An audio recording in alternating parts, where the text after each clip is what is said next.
Hello everyone, this is Adish. I'm a grade 10 student from Mumbai. So today's problem is the old saint and three questions. The difficulty level of this problem is cakewalk because you only need to know very basic math in order to understand my solution. So in this problem we are basically given a hero and an old saint. The old saint asks the hero three questions. Each question is a binary question, which means that the answer is a yes or a no. The hero guesses the answers arbitrarily, and the old saint, being old, does not remember which answers are correct. The only thing that he remembers is how many of them are yes and how many of them are no. So that means that the hero will pass the test if and only if the old saint checks whether the number of yeses are the same as the number of yeses he remembers. And that basically means that in the set of guesses which are given by A1, A2 and A3, we need to count the number of yeses, and if that count of yeses is equal to the count of yeses in the hero's guesses, then we need to print yes, otherwise we need to print no. And basically we need to do this for up to 64 test cases, because if you think about it, there are 6 possible numbers. Each number can be up to can be 0 or 1. That's why there are 2 raised to 6, which is 64 possible inputs, and that's why they'll just ask one test file which contains 64 test cases, and there are all possible combinations of those 6 numbers.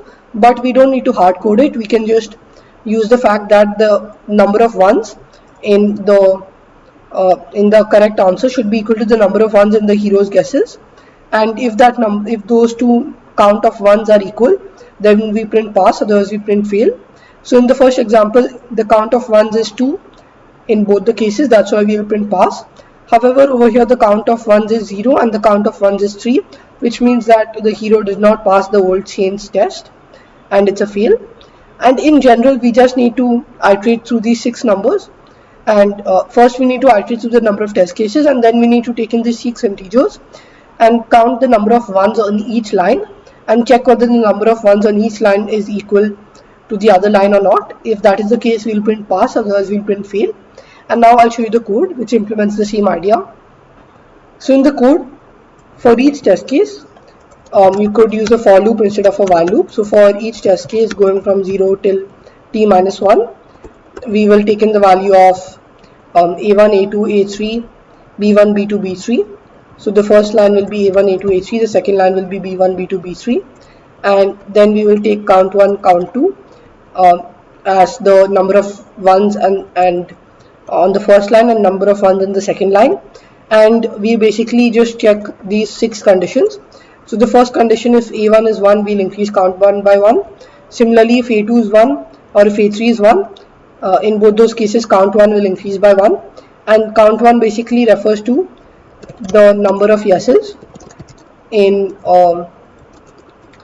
the first line or in the correct output, and count 2 is number of yeses in the second line, which is basically in the hero's guess.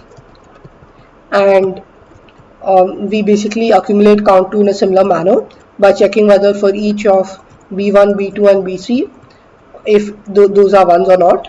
And if count 1 is count 2, we'll print pass, otherwise we'll print fail. And you can verify this code gets accepted. And in the Python code, we do a similar thing, only the input format changes, and you can use a while loop. For loop also works, but a while loop is also possible.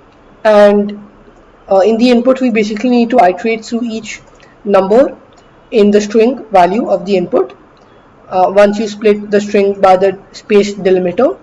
And once you take in the 2 lines of the input, you can do exactly the same thing, and you can check whether the 2 counts are equal or not and print pass or fail depending on whether they are equal or not. And that's all for this problem. So I hope you like this problem and my solution. If you have any doubts, do leave them in the comments down below, and if you like this video, don't forget to give it a thumbs up. Thank you.